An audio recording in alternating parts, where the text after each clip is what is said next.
Everyone, welcome back to my channel. আমার ওঠা পড়ার গল্পে তোমাদের সবাইকে জানাই অনেক স্বাগত ও অনেক ভালোবাসা।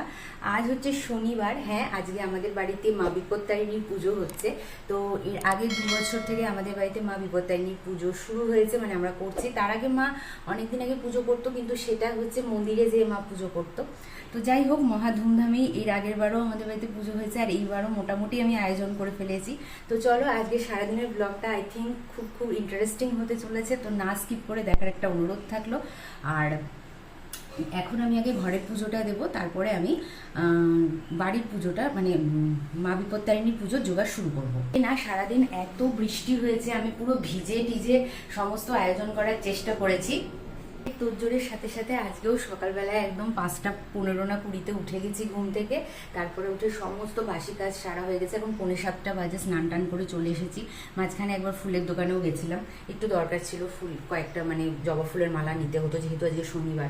তো এখন আমি আগে ঘরের পুজো সারবো, তারপরে আমি মায়ের পুজোর জোগাড় করবো। তো চলো, তোমরা ব্লগটা দেখতে থাকো। তো দেখো, এই সুন্দর জলচৌকিটা পেতে নিলাম। এর উপরে একটা লাল রঙের কাপড় বিছিয়ে নেব, আর তার উপরে আমি মাকে বসাবো। এই জলচৌকিটা এর আগের বছর আমি কিনেছিলাম, তবে এর আগের বছর কিন্তু বিপত্তারিণী পুজোর সময় আমার এই জলচৌকিটার উপরে মাকে বসানো হয়নি, কেন কি ডেলিভারি আমাকে দেরিতে দিয়েছিল, আর এই কাপড়গুলোও এসেছিল না, অন্য একটা কাপড়ের উপরে আমি বসিয়েছিলাম। তারপরে এই আর কি, একটু গঙ্গা জল ছিটিয়ে এর উপরে আমি একটু ফুলের পাপড়ি ছিটিয়ে ফুলের আসন তৈরি করে নিয়েছিলাম। আর কি বলো তো, আমি না মোটামুটি সব কিছু রেডি করেই রাখি, কেন কি পুরোহিত মশাই এসে সব কিছু দেখে শুনে তার পক্ষে করাটা সম্ভব না, কেন কি এই সমস্ত দিনে তাদের চাপটাও খুব বেশি থাকে। তো এই যে মা বিপত্তারিণী দুর্গাকে বসিয়ে নিলাম। আর এই শাড়িটা দেখো এবার কিনে এনেছিলাম মায়ের জন্য। এটা একটা কটন মলমলের শাড়ি, এটা আমার খুব ভালো লেগেছিল। যদিও আমি তাঁতের শাড়ি বা সফট জামদানির মধ্যেই সাধারণত ঠাকুরকে দিয়ে থাকি, কিন্তু এবার এটা পছন্দ হলো তাই এটা নিয়ে নিলাম। আর আলতা সিঁদুর ছিল। আর এই যে এখানে আমার মায়ের আর ভাইয়ের নামের 3টে লাল ধাগা মায়ের পায়ের কাছে দিলাম। আর ওই যে 10টা 13টা দিতে হয়, তো প্রত্যেকবার আমরা সব যে 13টা দিই তা কিন্তু না। এই সুতোটা কিন্তু আমরা আমাদের বাড়িতে যে কজন থাকে তাদের নামেই দিই, কিন্তু এবার মায়ের ইচ্ছে ছিল যে সবাইকে একটু দেবে, তো তার জন্য 13টা সুতোই আনা হয়েছিল, আলাদা আলাদাভাবে রাখা হলো। এখানে পান সুপুরিটা আমি গুছিয়ে নিলাম। আর মায়ের গলায় এই যে মালাটা দেখছো, কালকে বৃষ্টির মধ্যে আমি ভিজে এই মালাটা নিয়ে এসেছিলাম। আর ফুলের দাম কি বলবো, ফুলের দাম বলো, ডাবের দাম বলো, বা এই যে পান সুপারির দাম বলো, আজকে আকাশ ছোঁয়া দাম ছিল কালকে। মানে প্রত্যেক দিনের যে টাকাটায় আমরা কিনি তার 4 ডবল বেশি টাকা দিয়ে আমাকে কিনতে হয়েছে। তো যাই হোক, মায়ের নামে সব কিছুই জোগাড় করতে পেরেছি। আর এখানে সুন্দর করে আমি ধূপ দ্বীপটা ঠিক করে নিচ্ছিলাম, কেন কি এগুলো যদি আগে থেকে ঠিক না করা থাকে পরে কিন্তু পুরোহিত মশাই যখন আসে তখন ঠিকভাবে এগুলো প্রজ্বলিত হতে চায় না। আর ঘটে দেখো 13টা সিঁদুরের ফোঁটা দিয়ে নিয়েছি, মঙ্গল চিহ্ন অঙ্কন করে নিয়েছি। এখানে একটা আমের পল্লবে সুন্দর করে সিঁদুরের ফোঁটা দিয়ে নিচ্ছি। আসলে পুজোর জোগাড় করতে করতে এখন এমন একটা অবস্থা হয়েছে যে কেউ কিছু না বললেও আমার জোগাড় টোগাড় করাই থাকে। আর কাউকে কিছু মানে মাকে কিছু দেখতেও হয় না, আমি মোটামুটি সুন্দরভাবেই পুজোর জোগাড়টা করে নিতে পারি। আর ওদিকে আলপনাটাও শুকিয়ে গেছিলো। এই যে দেখো, এটার উপরে একটা পান পাতা দিয়ে নিলাম, আর তার উপরে একটি সশিস ডাব। এই ডাবটা কালকে আমি নিয়ে এসেছি। তো এই ডাবটা এমন কিছু ভালো দেখতে না, কিন্তু যাই হোক দাম অনেক নিয়েছিল। আর এখানে দেখো আমি সুন্দর করে পুষ্পপাত্র সাজিয়ে নিচ্ছি। যাই হোক, তোমাদের বাজারের অবস্থা কীরকম আমাকে একটু জানিও। আমি জানি না কোনখানে কীরকম দাম নিচ্ছে বা কতটা কি লাগছে, তবে আমার মনে হয় যে প্রত্যেকটা জায়গাতেই বাজারটা আজকে গরমই ছিল। এখানে দেখো আমি কিছুটা ফুল রেখে দিচ্ছি, আর 13টা ফুলের জন্য আমি আরেকটা কিন্তু থালা করেছিলাম। তো এখানে 13টা ফুল আমাকে দিয়েছিল। আর এই যে হলুদ ফুলটা দেখছো, এটা মা একটা অন্য জায়গা থেকে জোগাড় করে এনেছিল। আসলে আমাদের ভাগাতে আজকে 12টাই দেওয়া হয়েছিল, আর তারপরে আমরা একটা 13টা জোগাড় করেছিলাম। এখানে দেখো আমি ভুজ্যটা রেডি করে নিয়েছি। এখানে আছে চাল, ডাল, তেল, নুন, হলুদ, মিষ্টির প্যাকেট, এখানে কিছুটা সবজি আনা হয়েছে। আর কালকে এই মোচাটা প্রথমে দেখি আমার মনে হলো মা বোধহয় মোচাটা নেবে, সেই জন্য নিয়ে এসেছি।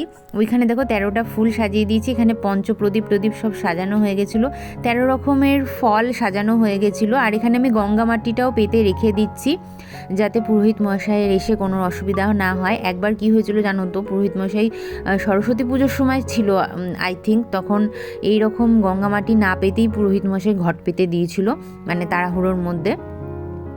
তো সেই জন্য আমি এবার গঙ্গা মাটি পেতে তাতে সিঁদুরের ফোঁটা দিয়ে রেখে দিয়েছিলাম। আর এখানে মায়ের 13টা লুচিও ভাজা হয়ে গেছে। বন্ধুরা, ঘড়িতে বাজে 10টা, আমার সমস্ত কিছু জোগাড় জাগাড় হয়ে গেছে। মায়ের ওইদিকে ঘিয়ের 13টা লুচি ভাজা হয়ে গেছে, আর আমি এমনি সমস্ত কিছু জোগাড় করে নিয়েছি। খালি মিষ্টিটা আমি ফ্রিজ থেকে এখনো বের করিনি, কেন কি পুরোহিত মশাই বলেছেন যে 11টা নাগাদ আসবেন, তো আমি সেই জন্য ওয়েট করছি। আর এই মনে করো সকাল থেকে শুধু চা খেয়ে আছি, এমনি কোনো কিছু খাইনি। আসলে আমি নিজে ব্রতটা রাখি না, আমার পুজো টুজো হয়ে যাওয়ার পরে আমি নিরামিষ ভাত তরকারি খাই, আর মা রাখে ব্রতটা, মানে যেটা 13টা করে যেগুলো খাওয়ার সেগুলো মা খায়। আর আমরা ব্রত কথা পড়ার মানে শোনার পরে তারপরে আমি ব্রেকফাস্ট করি। তো এখন দেখা যাক পুরোহিত মশাই কখন আসেন। আর তারপরে আমার আর ভাইয়ের আজকে আবার একটা হঠাৎ করে কাজ এসে পড়েছে, তো সেটার জন্য হয়তো পুজোর পরে আমরা একটু বাড়ির বাইরে বেরোবো। তো সেটা এখন দেখি কিরকম কি সময় হয়, নাকি বিকেলের দিকে যাই, সবকিছুই মানে ওই পুজোর উপরে ডিপেন্ড করছে। আর এখানে দেখো আমি 13 রকমের মিষ্টি সাজিয়ে নিচ্ছিলাম। এই মিষ্টিগুলো না যখন সাজাই আমার দেখতে ভীষণ ভালো লাগে। তোমরাও বলো তোমাদের কেমন লাগে। তো হরেক রকমের মিষ্টি থাকে তো, আর প্লেটটা পুরো ভরে যায়, মনে হয় যে কি সুন্দর লাগছে প্লেটটা দেখতে। তো এখানে দেখো 13 রকমের মিষ্টি আমি সাজিয়ে নিচ্ছি। আর ওই যেটা বলছিলাম যে মোটামুটি পুরোটাই আমি রেডি করে রাখি, যাতে পুরোহিত মশাইয়ের কিছু মানে বলতে না হয় বা আমাকে জিজ্ঞেস করতে না হয় বা কোথায় আছে সেটা খুঁজতে না হয়। তো আমি সেই জন্য সমস্তটাই কিন্তু একবারে এক জায়গায় রেডি করে রেখে দিই, যাতে সে এসে একদম পুজোয় বসে যেতে পারে। তো এবার সেই সরস্বতী পুজোর কথাটা বলি। তো পুরোহিত মশাই কী করেছিল যে মানে এত তাড়া ছিল পুরোহিত মশাইয়ের যে গঙ্গামাটি না পেতেই আমার ঘরটা পেতে দিয়েছিল। তারপরে বলার পরে আবার ঘট সরিয়ে আবার গঙ্গামাটি পাতা হয়েছিল। তো ওটা একটু মানে কেমন একটা লাগে, তো তার জন্য আমি গঙ্গামাটিটা এবার পেতে রেখে দিলাম। তো আই থিঙ্ক এবার আর কোনো অসুবিধা হবে না। আর এখানে মায়ের নামে 13টা নৈবেদ্য সাজিয়ে নিচ্ছি। মায়ের পুজোতে তো সব কিছুই 13টা লাগে, তো এখানে 13টা নৈবেদ্য সাজিয়ে নিচ্ছি। আর এটা চালের নৈবেদ্য ছিল, মা মুখে দেয়নি, আমরাই পরে গ্রহণ করেছিলাম। আর এখানে এই যে দেখো সব কিছু করে আমি আবার সুন্দর করে তুলসী পাতা টাতা দিয়েও রেখে দিয়েছিলাম। আর এখানে এই যে 13 রকমের ফল, এখানে একটা ঝুড়িতে আটছিল না বলে আমি দুটো, একটা ঝুড়ি আর এই যে ফলের ঝুড়িটার মধ্যেও আমি করে দিয়েছিলাম। আর তারপরে এখানে এই যে পঞ্চগুড়ি দিয়ে দেখো এই যে নিচটা যখন পুরোহিত মশাই সাজায় না তখন খুব সুন্দর লাগছিল। তো এই কালারগুলো একসাথে বসলে ভীষণ সুন্দর লাগে, আমার কেন যেন মনে হয় যে সুন্দর লাগে। সবসময় সব পুজোতে তো আসলে পঞ্চগুড়িটা আমরা ইউজ করি না, এমনি গঙ্গামাটি পেতে তার উপরে পঞ্চশস্য দিয়েই করে থাকি, কিন্তু এই পঞ্চগুড়িটা দিলে দারুণ লাগে।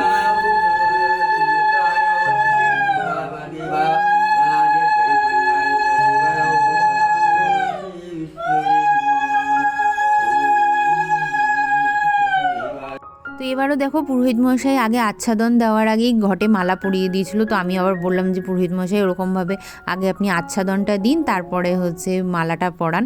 তো তাই করা হলো, মানে আমার কথা মতনই উনি করলেন। আসলে আমাদের পুরোহিত মশাই ভীষণই ভালো একজন মানুষ, আর ভীষণ ভালো পুজো করেন, এটা ঠিকই, কিন্তু ওই আর কি একটু তাড়াতাড়ি থাকলে মানে একটু প্রবলেম হয় আর কি। তো যাই হোক, এখানে পুজো শুরু হয়ে গেছিলো আর খুব সুন্দরভাবে মানে পুজো সম্পন্ন হয়েছে। পুরোহিত মশাই ভীষণ সুন্দর পুজো করেছেন। আর পুরোহিত মশাইয়ের টাইম খুব মানে ধরা থাকে, মানে তোমাকে যদি বলে যে 11টা তো সেটা 11টাই হবে, যদি বলেন যে 10টা তো 10টাই হবে, আর যদি 8টা বলেন তো 8টাই হবে। এটাই আমার সব থেকে বেশি ভালো লাগে। আর উনি একদমই নির্লোভ মানুষ, কোনো রকম কোনো দিন আমাদেরকে বলেননি যে এটা নেই কেন, ওটা নেই কেন, বা এটা আনোনি কেন, সেই জিনিসগুলো কোনো দিনও বলেন না, যার জন্য আমার তো ভীষণ ভালো লাগে ওনাকে।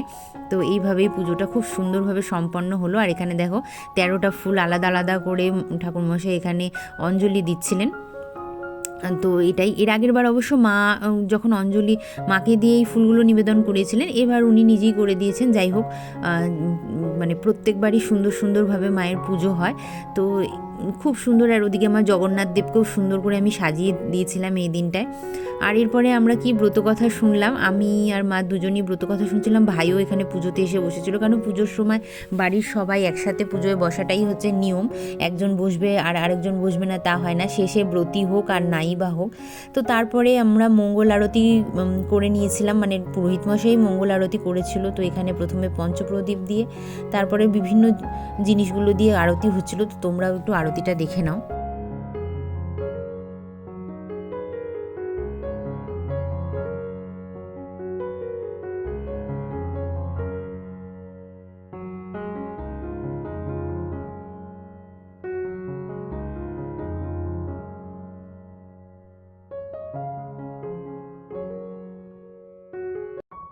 আর এটা ছিল সন্ধেবেলায় আমি, মা আর ভাই বেরিয়ে গেছিলাম একটু শীতলা মায়ের মন্দির দর্শন করার জন্য। ওখানেও বেশ সুন্দর পুজো পাঠ হয়, তোমাদেরকে একটু দেখাবো, সেটাও আমার ইচ্ছে ছিল।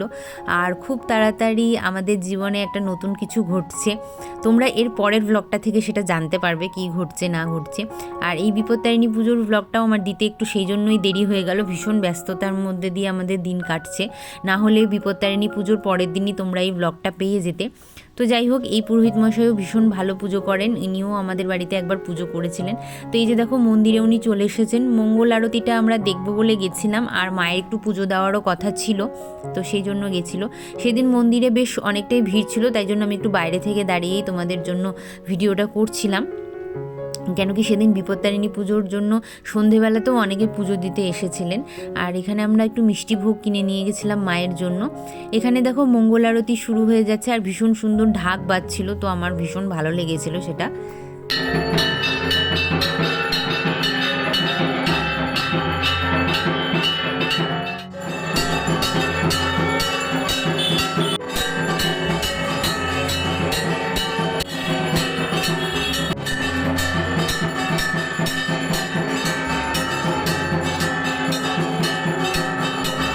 আর এরপরে জগন্নাথ দেবকে একটু দর্শন করতে গেছিলাম, তিনি আবার মাসির বাড়িতে এসেছেন। দেখে নাও জগন্নাথ দেব এখানে কত সুন্দরভাবে বিরাজমান, মা এখানে একটু প্রণাম করে নিচ্ছিল।